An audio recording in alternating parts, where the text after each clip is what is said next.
Hello everyone. Now we'll be discussing about merge sort algorithm. Merge sort is another algorithm which uses the divide and conquer technique. And as you know, merge sort is a sorting technique which is used to sort the elements in an array. See, when you see this one,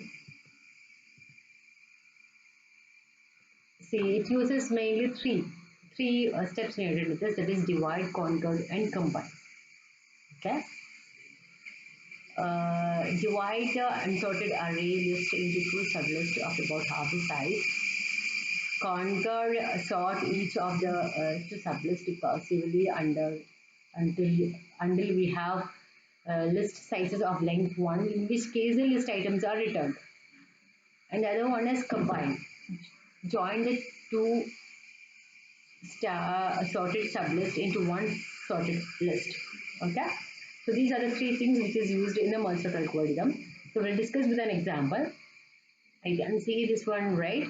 So in this 54, 26, 93, 17, 77, 31, 44, 55 and 20 are the elements. And what you do is we are dividing this one into two arrays.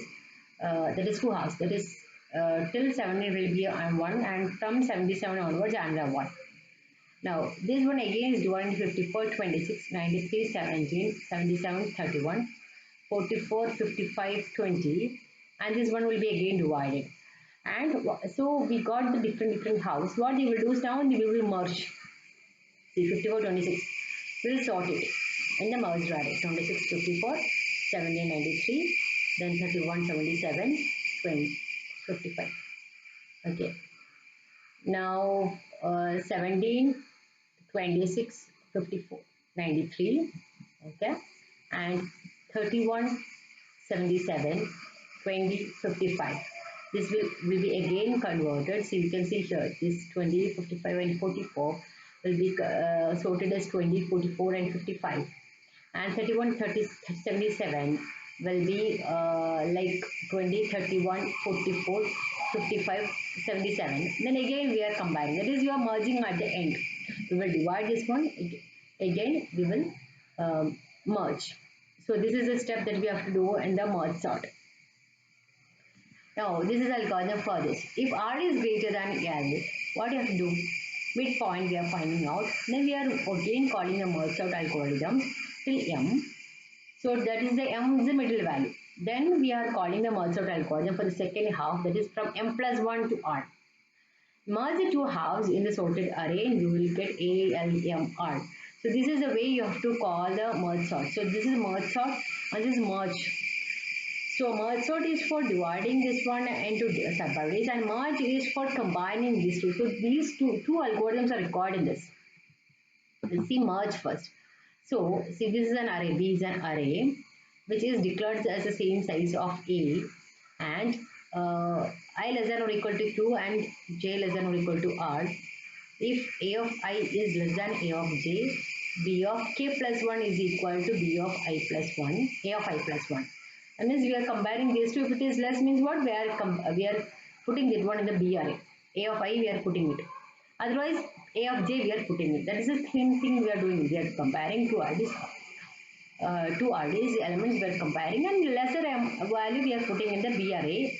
Otherwise greater element we are putting in the array. So this is the way you are doing in the merge. Now we will discuss what is a merge sort. See, and in the merge also some left out element is there, that also we should copy it to the B array. For that only we are using this step. And this is the same thing for the second one also. If we have any element left out, that also should be copied to the B. Okay. Now for I is equal to R, I less than or equal to P, I minus minus. What you're doing is we have used one extra array here, right?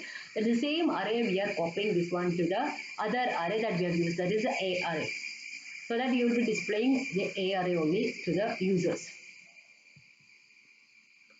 Okay.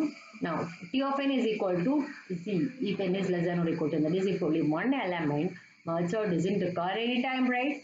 Now T of n is equal to 2x to T of n by 2 and by 2 plus dxn. Therefore, using this one now, you will be finding the recurrent solution like this. 2 power t of n by 2 power I plus I dn. Now, you know, right, t of 1 only the value. So, n is equal to 2 power I you are doing, that is n is equal to log n. I is equal to log n. So, t of n is equal to 2 power log n, 2 power log n. T of n by 2 power log n plus log n. That means, I mean, I value you are substituting log n. So, here log n will come and here also log n will come, and I is equal to what? Log n will come into n. So this one you can write it as n log n. So this is the way you have to find out the recurrence relation for the merge sort. I'll explain you once again. See, for this one only you are using the merge sort algorithm, and here you are using the merge algorithm. So there are many two algorithms. Merge sort algorithms also works recursively, and merge algorithm, what you are doing, we are comparing these two, and which is less. So this is your a of I and this is your a of j. Which is less? A of j. So A of j will be copied to B array. Now this is your B array. Same way this one will be compared. That is 26 and 17. Which is less? 17. 17 will come here.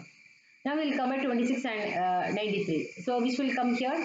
26 will come here. 26. Now 54 and 93. 54 then 93. Like that, all these arrays will be sorted. So here we are using merge sort and merge algorithm. So merge sort is using the divide and conquer technique. So merge sort is for dividing the array, and merge is for combining the array. So okay, clear? Now, every time we will be doing this one, the questions will be asked in such a way that you have to write the algorithm and you have to analyze it. So you have to write with an example. So draw an example like this and write the algorithm, and you have to do the analysis part. So when you are doing the analysis part, always the merge sort is having theta of n log n. Because n log n is a asymptotic notation for this. That is, it is a time efficiency of this merge sort and quicksort algorithm, both are n log n. So that you should keep in mind when you are answering the questions. So this is about the merge sort algorithm, and this is the same algorithm that you have to implement in the lab program also. So the same program I'll be explaining there also once again. So hope you understood the topic. This is the same thing that we have discussed in the data structure subject also. It's almost the same thing.